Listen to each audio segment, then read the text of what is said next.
जमहूरियत शायद रियाजियाती तौर पर नामुमकिन हो सकती है। ये कोई कदर पर मबनी राय नहीं है, न ही इंसानी फितरत पर कोई तबसरा है, और न ही ये बयान है कि तहजीब की तारीख में जमहूरी मुआशरे कितने नायाब और गैर मुस्तहकम रही है। हमारी मौजूदा जमहूरियत की कोशिश, यानी वो तरीके जिनसे हम अपने रहनुमाओं का इंतखाब करते हैं, बुनियादी तौर पर गैर माकूल हैं, और ये एक अच्छी तरह से तस्लीम शुदा रियाजियाती हकीकत है। ये वीडियो इस रियाजी के बारे में है जिसने इस हकीकत को साबित किया और एक नोबल इनाम का बाइस बना। ये वीडियो इस बारे में है कि लोग ग्रुप की सूरत में कैसे फैसले करते हैं और हमारे वोटिंग सिस्टम्स कुन मुश्किलात का शिकार होते हैं। इंतखाबात कराने के सबसे आसान तरीकों में से एक ये है कि वोटर्स से कहा जाए कि वो बेल्ट पर एक उम्मीदवार को अपना पसंदीदा निशान जद करे, और जब वोटों की गिनती होती है तो जिस उम्मीदवार को सबसे ज्यादा वोट मिलते हैं वो इलेक्शन जीत जाता है। इसे फर्स्ट पास्ट दी पोस्ट वोटिंग कहा जाता है, लेकिन इस नाम में थोड़ी गलत फहमी है। हकीकत में कोई ऐसा पोस्ट नहीं है जिसे उम्मीदवारों को पार करना हो। फातेह वही उम्मीदवार होता है जिसे सबसे ज्यादा वोट मिलते हैं। ये तरीका गालिबन कदीम जमाने से राइज है। इंग्लैंड में 14वीं सदी से हाउस ऑफ कॉमन्स के अरकान के इंतखाब के लिए ये तरीका इस्तेमाल हो रहा है, और आज भी ये एक आम वोटिंग सिस्टम है जिसे दुनिया के 44 ममालिक अपने रहनुमाओं के इंतखाब के लिए इस्तेमाल करते हैं। इनमें से 30 ममालिक साबिक बरतानवी नौआबादियात थे। अमेरिका भी एक साबिक बरतानवी नौआबादी है और अब भी अपने ज्यादातर रियासतों में नुमाइंदों के इंतखाब के लिए फर्स्ट पास्ट दी पोस्ट तरीका इस्तेमाल करता है, जो इलेक्टोरल कॉलेज में जाते हैं। लेकिन फर्स्ट पास्ट दी पोस्ट में मसाइल हैं। अगर आप पार्लियामेंट में नुमाइंदे मुंतखब कर रहे हैं तो अक्सर ऐसा होता है कि मुल्क की अक्सरियत ने इस पार्टी को वोट नहीं दिया होता जो आखिरकार इख्तिदार में आती। गुज़िश्ता 100 सालों में 21 बार ऐसा हुआ कि एक ही पार्टी ने बरतानवी पार्लियामेंट में अक्सरियत हासिल की, लेकिन इनमें से सिर्फ 2 बार ही वोटर्स की अक्सरियत ने इस पार्टी को वोट दिया था। तो एक ऐसी पार्टी जिसे सिर्फ अक़लियत ने वोट दिया हो, वो हुकूमत में सारी ताकत अपने हाथ में ले लेती है। फर्स्ट पास्ट दी पोस्ट की वजह से एक और मसला यह होता है कि एक जैसी पार्टियां एक दूसरे के वोट छीन लेती हैं। सन 2000 का अमरीकी सदारती इंतखाब, जो बुनियादी तौर पर एल गोर और जॉर्ज डब्ल्यू बुश के दरमियान था। इस वक्त मुल्क की हर रियासत ने इंतखाब के नतीजे का तयन करने के लिए फर्स्ट पास्ट दी पोस्ट का निज़ाम इस्तेमाल किया था। बुश को फ्लोरिडा में ज़्यादा वोट मिले, लेकिन बहुत ही मामूली फ़र्क से। ये फ़र्क 600 वोटों से भी कम था। लेकिन बेल्ट पर एक और उम्मीदवार भी था, राल्फ नीडर। नीडर एक ग्रीन उम्मीदवार था। वो यकीनन गोर और बुश दोनों से ज्यादा बाई बाजू का था। और हमें जरूरत है कि शहरियों की फिक्र, लोगों की फिक्र, चाहे वो गरीब हों, अमीर हों या मुतवस्सित तबके से हों, उभर कर सामने आए ताकि खास मुफादात की ताकत का मुकाबला किया जा सके। और उसे फ्लोरिडा में तकरीबन 1 लाख वोट मिले।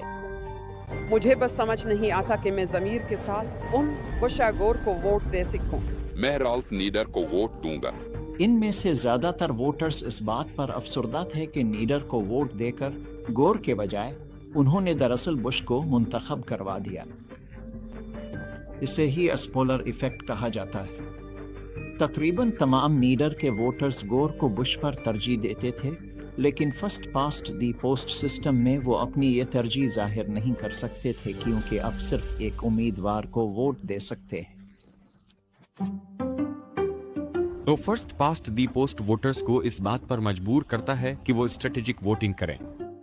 फर्ज करें कि 5 पार्टियां हैं, इनमें से एक सबसे छोटी पार्टी होगी, इसलिए वो नहीं जीतेगी। तो आप उन्हें वोट क्यों देंगे? ये बात 4 पार्टियों और 3 पार्टियों के मामले में भी दुरुस्त है। ये विनर कज़अल वोटिंग सिस्टम बड़ी पार्टियों में ताकत के इर्तिकाज का बाइस बनता है और आखिरकार 2 जमाती निजाम की तरफ ले जाता है। ये असर इतना आम है कि इसका एक नाम भी है, डोवर्जर का कानून। तो फर्स्ट पास्ट दी पोस्ट कोई बहुत अच्छा ऑप्शन नहीं है, तो हम और क्या कर सकते हैं? हम ये कह सकते हैं कि कोई उम्मीदवार सिर्फ इसी सूरत में इलेक्शन जीत सकता है जब उसे अक्सरियत मिले, यानी कम अज कम 50% प्लस 1 वोट। लेकिन अगर हम इलेक्शन कराएं और किसी को भी अक्सरियत ना मिले तो क्या होगा? हम इन लोगों के पास जा सकते हैं जिन्होंने सबसे कम वोट लेने वाले उम्मीदवार को वोट दिया था और उनसे कह सकते हैं कि दोबारा वोट दे, लेकिन इस बार किसी और उम्मीदवार को मुंतखब करे। और हम ये अमल बार बार दोहरा सकते हैं, सबसे कम वोट लेने वाले उम्मीदवार को निकालते हुए यहाँ तक कि किसी एक उम्मीदवार को अक्सरियत मिल जाए। लेकिन बार बार इलेक्शन कराना बहुत झंझट का काम है, तो उसके बजाय हम वोटर्स से कह सकते हैं कि वो अपने पसंदीदा से लेकर कम पसंदीदा तक उम्मीदवारों को तरजीही दर्जा दें, और अगर उनका पसंदीदा उम्मीदवार बाहर हो जाए तो हम उनकी दूसरी तरजीह पर चले जाएं। जब पोलिंग खत्म हो जाए तो वोटर्स की पहली तरजीहात को गणना जाता है। अगर किसी उम्मीदवार को वोटों की अक्सरियत मिल जाए तो वही फातेह होता है, लेकिन अगर किसी उम्मीदवार को अक्सरियत ना मिले तो सबसे कम वोट लेने वाले उम्मीदवार को निकाल दिया जाता है और उसके बेल्ट उन वोटर्स की दूसरी तरजीहात के मुताबिक तकसीम कर दिए जाते हैं। और ये अमल इस वक्त तक जारी रहता है जब तक किसी एक उम्मीदवार को वोटों की अक्सरियत ना मिल जाए। ये रियाजियाती तौर पर बार बार इलेक्शन कराने के बिल्कुल बराबर है, बस इससे वक्त और झंझट की बचत हो जाती है, इसीलिए इसे इंस्टेंट रन ऑफ कहा जाता है। लेकिन इस निजाम को तरजीही वोटिंग या रैंक्ड चॉइस वोटिंग भी कहा जाता है। और इंस्टेंट रन ऑफ सिर्फ वोटर्स को ही मुतासिर नहीं करता, ये उम्मीदवारों के एक दूसरे के साथ बर्ताव पर भी असरअंदाज होता है। ये मिनियापोलिस के मेयर के इंतखाब की बात है 2013 की। वहाँ रैंक्ड चॉइस वोटिंग इस्तेमाल हो रही थी। मौजूदा मेयर ने इस्तीफा दे दिया था और फिर हर तरफ से लोग मेयर बनने के लिए सामने आ गए थे। वहाँ 35 उम्मीदवार थे और अब सोचेंगे कि अगर 35 उम्मीदवार हों तो अब किसी पर सबकत ले जाना चाहेंगे और किसी तरह खुद को नुमायां करने की कोशिश करेंगे। लेकिन ऐसा नहीं हुआ। उन 35 उम्मीदवारों में से सब एक दूसरे के साथ बहुत अच्छे थे, सब बहुत खुश अखलाक, बहुत शाइस्ता थे, यहाँ तक कि आखिरी मेयर के मुबाहिसे के इख्तिताम पर सब इकट्ठे हो गए और कम्बाया गाना गाया एक साथ। कम्बाया मेरे रब, कम्बाया ए रब, कम्बाया। जतनी नफरत, गुस्सा और सियासी कीचड़ उछालना हम सब देखने के आदी हैं, इसके मुकाबले में ये मंजर के वाकई सब मिलकर कम्बाया गा रहे हैं, ये मजाक भी नहीं है। ये सब लोग आपस में इतने अच्छे थे, इतने ज्यादा दूसरे और तीसरे इंतखाब के लिए बेताब थे कि जैसे कह रहे हों मैं सबसे बेहतरीन और मेहरबान उम्मीदवार बनकर दिखाऊंगा। लेकिन फौरी रन ऑफ में भी एक मसला है। ऐसे मामलात हो सकते हैं जहां किसी उम्मीदवार का कमजोर कारकर्दगी दिखाना दरअसल उसके मुंतखब होने में मदद दे सकता है। फर्ज करें हमारे पास 3 उम्मीदवार हैं, आइंस्टाइन, क्यूरी और बोहर। अब आइंस्टाइन और बोहर के नजरियात एक दूसरे से बिल्कुल मुतजाद हैं, जबकि क्यूरी नजरियाती तौर पर दरमियान में है।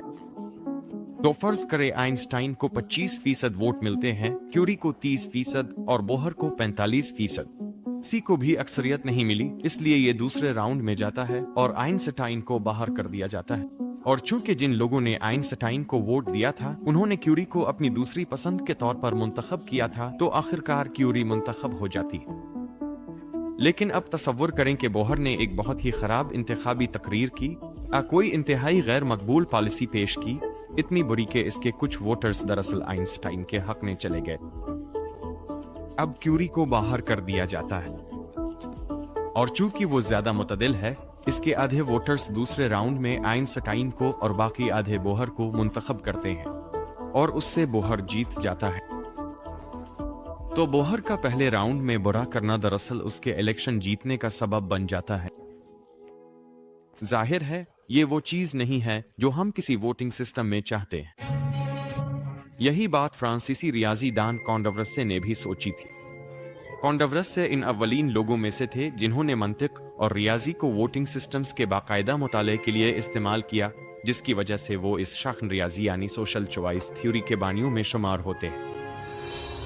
वो फ्रांसीसी इनकलाब के दौर में काम कर रहे थे, इसलिए इस वक्त अवाम की मर्जी को मुनसिफाना तौर पर तय करना एक सकाफती मौजू बना हुआ था। सन 1784 में फ्रांसीसी रॉयल सोसाइटी ऑफ साइंस के रुकन और कॉन्डवरसे के हम असर जां शार्ल दे बोर्डा ने एक वोटिंग तरीका तजवीज किया। आप वोटर्स से कहते हैं कि वो उम्मीदवारों को दर्जा बंदी करें। अगर 5 उम्मीदवार हैं तो किसी को पहले नंबर पर रखने से इस उम्मीदवार को 4 पॉइंट्स मिलते हैं। उन्हें दूसरे नंबर पर रखने से 3 पॉइंट्स मिलेंगे और इसी तरह आगे, जबकि आखिरी नंबर पर रखने पर 0 पॉइंट्स दिए जाएंगे। लेकिन बोर्ड द काउंट में एक मसला है, क्योंकि हर उम्मीदवार को दिए जाने वाले पॉइंट्स की तादाद कल उम्मीदवारों की तादाद पर मुनहसर होती है। ऐसे इजाफी लोगों को शामिल करना जिनके जीतने का कोई इम्कान नहीं, जीतने वाले को मुतासिर कर सकता है। इसी वजह से कॉन्डवरसे को बोर्दा का ख्याल पसंद नहीं आया। उसने लिखा कि यह तरीका लाजमी तौर पर गलती की तरफ ले जाएगा, क्योंकि ये अपनी राय के लिए गैर मुतल्लिका अवामिल पर इन्हिसार करता है। 1785 में कॉन्डवरसे ने एक मजमून शाये किया जिसमें इसने नया वोटिंग सिस्टम तजवीज़ किया जिसे वो ज्यादा मुनसिफाना समझता था। बुनियादी तौर पर जीतने वाले को हर दूसरे उम्मीदवार को आमने सामने इंतखाब में हराना जरूरी है। अगर 2 से ज्यादा उम्मीदवार हों तो क्या जीतने वाले को मुंतखब करने के लिए बहुत ज्यादा आमने सामने इंतखाबात करने होंगे? नहीं, बस वोटर्स से कहीं कि वो अपनी तरजीहात को दर्जाबंदी करें, जैसे इंस्टेंट रन ऑफ में होता है, फिर गिने कि कितने वोटर्स हर उम्मीदवार को दूसरे उम्मीदवारों पर ऊपर रखते हैं। ये तरीका सबसे मुनसिफाना महसूस होता है। ये वोटिंग सिस्टम दरअसल 450 साल पहले रेमोंड लाल नामी एक राहिब ने दरियाफ्त किया था, जो ये देख रहा था कि चर्च के रहनुमाओं का इंतखाब कैसे होता है। लेकिन लाल के ख्यालात का कोई असर नहीं हुआ, क्योंकि उसकी किताब आर्ट्स इलेक्शंस यानी इंतखाबात का फिन गुम हो गई थी और सिर्फ 2001 में दोबारा दरियाफ्त हुई। इसीलिए इस वोटिंग सिस्टम का नाम कॉन्डवरसे के नाम पर रखा गया, न कि लाल के नाम पर। लेकिन क्या इस तरीके से हमेशा कोई जीतेगा? आइए कॉन्डवरसे के तरीके से देखते हैं कि आप और आपके 2 दोस्तों के दरमियान रात के खाने के लिए क्या मुंतखब हो। 3 ऑप्शंस हैं, बर्गर्स, पिज्जा या सोशी। आपको बर्गर्स बहुत पसंद हैं, इसलिए ये आपकी पहली तरजीह है। आपकी दूसरी पसंद पिज्जा है और आप सोशी को आखिरी नंबर पर रखते हैं। आपके एक दोस्त को पिज्जा सबसे ज्यादा पसंद है, फिर सोशी और फिर बर्गर्स, जबकि आपके दूसरे दोस्त को सोशी सबसे ज्यादा पसंद है, फिर बर्गर्स और फिर पिज्जा। अब अगर आप बर्गर्स का इंतखाब करते हैं तो ये दलील दी जा सकती है कि सोशी को जीतना चाहिए था, क्योंकि आप में से 2 लोग बर्गर्स के मुकाबले में सोशी को तरजीह देते हैं और सिर्फ एक शख्स बर्गर्स को सोशी पर तरजीह देता है। ताहम इसी दलील के मुताबिक पिज्जा को सोशी पर और बर्गर्स को पिज्जा पर 2 के मुकाबले 1 की अक्सरियत से तरजीह दी जाती है। तो ऐसा लगता है कि आप और आपके दोस्त एक चक्कर में फंस गए हैं। बर्गर्स को पिज्जा पर तरजीह दी जाती है, पिज्जा को सोशी पर, सोशी को बर्गर्स पर, सिलसिला चलता रहता है। इस सूरत हाल को कॉन्डवरसे का पैराडॉक्स कहा जाता है। कॉन्डवरसे इस मसले को अपने वोटिंग सिस्टम के साथ हल करने से पहले इंतकाल कर गए थे। वो फ्रांसीसी इनकलाब के दौरान सरगर्म थे और फ्रांस के आइन का मुसव्वदा लिख रहे थे। 1793 में दहशत की हुकूमत के दौरान जब डी मोंटेन इक़्तिदार में आए तो उन्हें हुकूमत पर तनकीद करने, खास तौर पर उनके नए आइन पर गद्दार करार दिया गया। अगले साल उन्हें गिरफ्तार कर लिया गया और वो जेल में इंतकाल कर गए। अगले 150 सालों में दर्जनों रियाजीदानों ने अपने अपने वोटिंग सिस्टम कॉन्डवरसे और बोर्डा के ख्यालात में तरमीमात पेश की। इन रियाजीदानों में से एक चार्ल्स डॉजसन थे, जो लेविस कैरोल के नाम से ज्यादा मशहूर हैं। जब वो एलिस इन वंडरलैंड नहीं लिख रहे थे तो वो मुनसिफाना इंतखाबात के लिए एक निज़ाम तलाश करने की कोशिश कर रहे थे, लेकिन हर वोटिंग सिस्टम में इसी तरह के मसाइल थे। तो आपको कॉन्डवरसे के चक्कर मिलते, अब फिर ऐसे उम्मीदवार जो जीतने का कोई इम्कान नहीं रखते थे वो भी इंतखाबी नताइज पर असर अंदाज हो जाते। 1951 में कीमते एरो ने अपना PhD थीसिस शाये किया और इसमें उन्होंने 5 बहुत वाज़े और माकूल शराइत बयान की जो एक अक्लमंद वोटिंग सिस्टम में होनी चाहिए। पहली शर्त यह है कि अगर ग्रुप के तमाम अफराद एक ऑप्शन को दूसरे पर तरजीह दें तो नतीजा भी इसी को जाहिर करना चाहिए। अगर ग्रुप के हर फर्द को सोशी पिज़्ज़ा पर ज्यादा पसंद है तो पूरे ग्रुप को भी सोशी को पिज़्ज़ा पर तरजीह देनी चाहिए। उसे इत्तफाक राय यूनैनिमिटी कहा जाता है। दूसरी शर्त यह है कि किसी एक फर्द का वोट सबकी तरजीहात पर गालिब ना आ जाए। अगर सब लोग पिज़्ज़ा के हक में वोट दें और सिर्फ एक शख्स सोशी के लिए वोट दे तो जाहिर है कि ग्रुप को पिज़्ज़ा ही मुंतखब करना चाहिए। अगर एक ही वोट फैसला कुन हो तो ये जमहूरियत नहीं बल्कि आमरियत है। तीसरी शर्त यह है कि हर शख्स अपनी मर्जी से वोट दे सके और वोटिंग सिस्टम को हर बार तमाम बैलेट पेपर्स की बुनियाद पर मुआशरे के लिए एक नतीजा निकालना चाहिए। ये सिस्टम किसी मसला वाले बेल्ट या उम्मीदवार को नजरअंदाज करके या बस अंदाजे से नतीजा नहीं निकाल सकता। इसे हर बार एक ही बेल्ट सीट के लिए एक ही जवाब तक पहुंचना चाहिए। इसे गैर महदूद दायरा अनरिस्ट्रिक्टेड डोमेन कहा जाता है। चौथी शर्त यह है कि वोटिंग सिस्टम को मुंतकली ट्रांजिटिव होना चाहिए। अगर एक ग्रुप बर्गर्स को पिज्जा पर तरजीह देता है और पिज्जा को सोशी पर, तो उन्हें बर्गर्स को सोशी पर भी तरजीह देनी चाहिए। इसे मुंतकली ट्रांजिटिविटी कहा जाता है।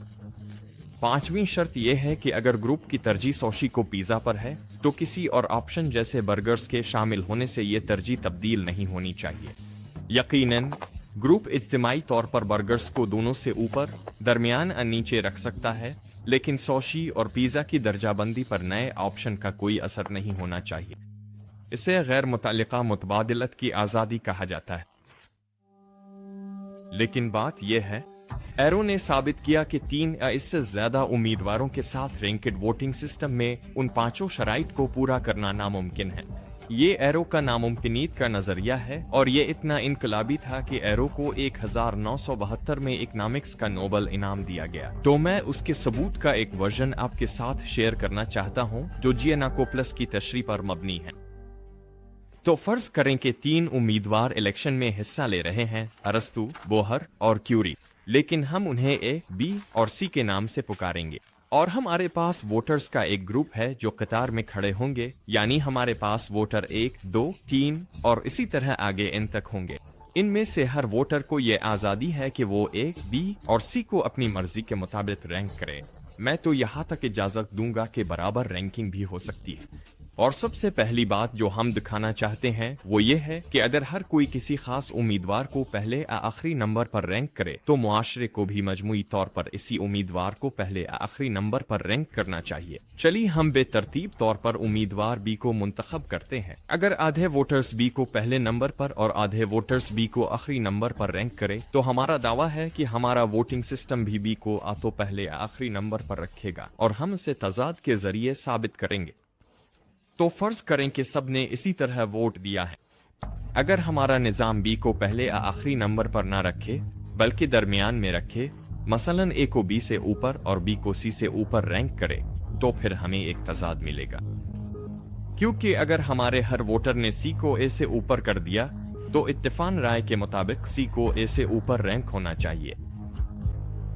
लेकिन चूंकि हमने किसी भी ए की पोजीशन बी के मुकाबले में नहीं बदली, इसलिए ए को अब भी बी से ऊपर रैंक होना चाहिए। और चूंकि हमने किसी भी सी की पोजीशन बी के मुकाबले में नहीं बदली, इसलिए सी को अब भी बी से नीचे रैंक होना चाहिए। और मुंतकली के उसूल के मुताबिक अगर ए को बी पर तरजीह दी गई है और बी को सी पर तरजीह दी गई है, तो फिर ए को सी से ऊपर रैंक होना चाहिए। लेकिन यह इत्तेफाक राय के नतीजे से मुतसादिम है और यह साबित करता है कि अगर सब लोग किसी उम्मीदवार को पहले या आखिरी नंबर पर रखते हैं, तो मुआशरे को भी इसे पहले या आखिरी नंबर पर रखना चाहिए। अब एक ज़हनी तजुर्बा करते हैं जिसमें हर वोटर बी को अपनी रैंकिंग में सबसे नीचे रखता है। हम ए और सी की रैंकिंग को मनमानी छोड़ देंगे।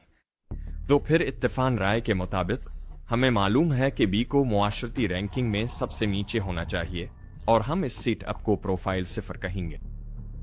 अब हम प्रोफाइल 1 बनाएंगे जो प्रोफाइल 0 जैसा ही है, बस फर्क यह है कि पहले वोटर ने बी को सबसे नीचे से उठाकर सबसे ऊपर रख दिया है। यकीनन इससे नतीजे पर कोई फर्क नहीं पड़ता, लेकिन हम ये अमल जारी रख सकते हैं प्रोफाइल्स 2, 3, 4 वगैरह बनाते हुए हर बार एक और वोटर बी को नीचे से ऊपर ले जाता है। अगर हम ये सिलसिला जारी रखें तो आखिरकार एक ऐसा वोटर आएगा जिसने बी को सबसे नीचे से सबसे ऊपर कर दिया होगा और इसी वक्त मुआशरती रैंकिंग भी पलट जाएगी, यानी बी को सबसे ऊपर कर दिया जाएगा।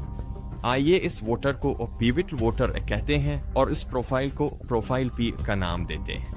प्रोफाइल वो प्रोफाइल है जो बिल्कुल इस अहम तब्दीली से पहले आती है। अब आइए एक प्रोफाइल क्यू बनाते हैं जो बिल्कुल प्रोफाइल पी जैसा है, बस फर्क यह है कि पिवट वोटर ने ए को बी के ऊपर कर दिया है। गैर मुतल्लिका मुतबादलत की आज़ादी के उसूल के मुताबिक मुआशरती रैंकिंग में भी लाजमी तौर पर ए को बी के ऊपर होना चाहिए, क्योंकि हमारे तमाम वोटर्स के लिए और बी की निस्बत वही है जो प्रोफाइल ओ में थी। और बी को सी के ऊपर होना चाहिए क्योंकि बी और सी की निस्बत वही है जो प्रोफाइल पी में थी, जहां पिवट वोटर ने बी को सबसे ऊपर कर दिया था। मुंतकली के उसूल के मुताबिक मुआशरती रैंकिंग में लाजमी तौर पर ए को सी के ऊपर होना चाहिए। ये बात हर हाल में दुरुस्त है, चाहे गैर पिवट वोटर्स ए और सी की पोजीशन को जैसे भी बदल ले, क्योंकि इन तब्दीलियों से ए और बी आ सी और बी की निस्बत में कोई फर्क नहीं आता। इसका मतलब यह है कि पिवटल वोटर दरअसल मुआशरती तरजीह में एकोसी पर तरजीह देने के मामले में एक आमिर डिक्टेटर है। मुआशरती रैंकिंग हमेशा पिवटल वोटर की राय से मुत्तफिक होगी, चाहे बाकी वोटर्स कुछ भी करें। हम एक और ख्याली तजर्बा कर सकते हैं जिसमें हम सी को सबसे नीचे रखते हैं और साबित करते हैं कि यहाँ भी एक आमिर डिक्टेटर मौजूद है जो इस सूरत में ए को बी पर तरजीह देने के लिए मुआशरती तरजीह का तयन करता है। और ये बात सामने आती है कि ये वोटर वही है जो ए को सी पर तरजीह देने के लिए भी मुआशरती तरजीह का तयन करता है। लिहाजा फैसला कुन वोटर मुकम्मल तौर पर एक आमिर होता है। तो क्या जमहूरियत का खात्मा हो गया है? फिर एरो का नामुमकिनीत का नजरिया तो यही कहता है, अगर इंतखाब के लिए 3 या इससे ज्यादा उम्मीदवार हों तो वोटर की तरजीहात को माकूल तरीके से जमा करने का कोई दर्जाबंदी वाला तरीका नहीं है। आपको हमेशा कुछ न कुछ कुर्बान करना पड़ता है। लेकिन रियाजी दान डंकन ब्लैक ने एक कहीं ज्यादा पुरुमीद नजरिया दरियाफ्त किया जो शायद हकीकत की बेहतर नुमाइंदगी करता है। अगर वोटर और उम्मीदवार कुदरती तौर पर एक ही जिहत पर फैले हों, मसलन बाईं जानिब लिबरल से लेकर दाएं जानिब कदामत पसंद तक, लेकिन यह किसी भी और सियासी जिहत पर लागू हो सकता है, तो ब्लैक ने दिखाया कि दरमियानी वोटर की तरजीह अक्सरियती फैसले की अक्कासी करेगी। दरमियानी वोटर का इंतखाब अक्सर इलेक्शन के नतीजे का तयन करेगा जो वोटरों की अक्सरियत के साथ हम आहंग होता है और एरो के उजागर करदा तजादात और पेचीदगियों से बचाता है। और भी अच्छी खबरें हैं। एरो का नामुमकिनात का नजरिया सिर्फ इन वोटिंग सिस्टम्स पर लागू होता है जिनमें वोटर उम्मीदवारों को एक दूसरे पर तरजीह देते हैं। एक और तरीका भी है जिसे रेटेड वोटिंग सिस्टम्स कहा जाता है। इसका सबसे आसान वर्जन अप्रूवल वोटिंग के नाम से जाना जाता है, जिसमें उम्मीदवारों को दर्जाबंदी करने के बजाय वोटर सिर्फ उन उम्मीदवारों को निशानजद करते हैं जिन्हें वो मंजूर करते हैं। ऐसे वर्जन्स भी हैं जिनमें आप ये जाहिर कर सकते हैं कि आप हर उम्मीदवार को कितना पसंद नापसंद करते हैं, मसलन -10 सख्त नापसंद से लेकर +10 सख्त पसंद तक। तहकीकात से मालूम हुआ है कि approval voting voter turn out में इजाफा करती है, मनफी मुहिमबाजी को कम करती है और सेकुलर इफेक्ट को रोकती है। वोटर बगैर इस फिक्र के कि वो जिस पार्टी को वोट दे रहे हैं वो कितनी बड़ी है, किसी उम्मीदवार की मंजूरी जाहिर कर सकते हैं। ये गिनना भी बहुत आसान है, बस ये देखें कि कितने फीसद वोटर्स ने हर उम्मीदवार को मंजूर किया है और जिसकी मंजूरी सबसे ज्यादा हो वो जीत जाता है। किंटे एरो शुरू में रिटेड वोटिंग सिस्टम्स के बारे में शकूक व शुबहात रखते थे, लेकिन अपनी जिंदगी के आखिर में उन्होंने इस बात से इत्तेफाक किया कि यह गालिबन सबसे बेहतरीन तरीका है। अप्रूवल वोटिंग कोई नई चीज नहीं है। वेटिकन में पादरियों ने 1294 से 1621 के दरमियान पोप के इंतखाब के लिए इसका इस्तेमाल किया था। इसी तरह अक़वाम मुत्तहिदा के सेक्रेटरी जनरल के इंतखाब में भी इसका इस्तेमाल होता है, लेकिन बड़े पैमाने पर इंतखाबात में उसका वसी इस्तेमाल नहीं हुआ, इसलिए मजीद अमली तजुर्बात की ज़रूरत है। तो क्या जमहूरियत रियाजियाती तौर पर नामुमकिन है? हाँ, अगर हम रैंकेड चॉइस वोटिंग के तरीके इस्तेमाल करें, जैसा कि दुनिया के ज्यादातर ममालिक अपने रहनुमाओं के इंतखाब के लिए करते हैं, और कुछ तरीके लोगों की तरजीहात को जमा करने में वाज़े तौर पर दूसरों से बेहतर हैं। फर्स्ट पास्ट दी पोस्ट वोटिंग का इस्तेमाल सच कहूं तो अपनी तमाम खामियों के बावजूद मुझे बिल्कुल मुज़हका खेज लगता है, लेकिन सिर्फ इसलिए कि चीजें कामिल नहीं हैं, इसका मतलब ये नहीं कि हमें कोशिश नहीं करनी चाहिए। हमारे अर्द गिर्द की दुनिया में दिलचस्पी लेना, मसाइल की परवाह करना और सियासी तौर पर मुतहर्रिक रहना अहम है।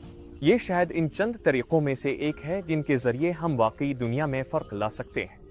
जैसा कि विंस्टन चर्चिल ने कहा था, जमहूरियत हुकूमत की बदतरीन शक्ल है सिवाय इन तमाम शक्लों के जो आजमाई जा चुकी है। जमहूरियत कामिल नहीं है, लेकिन ये वो बेहतरीन चीज है जो हमारे पास है। खेल शायद टेढ़ा है, लेकिन यही वाहिद खेल है जो यहाँ खेला जा रहा है।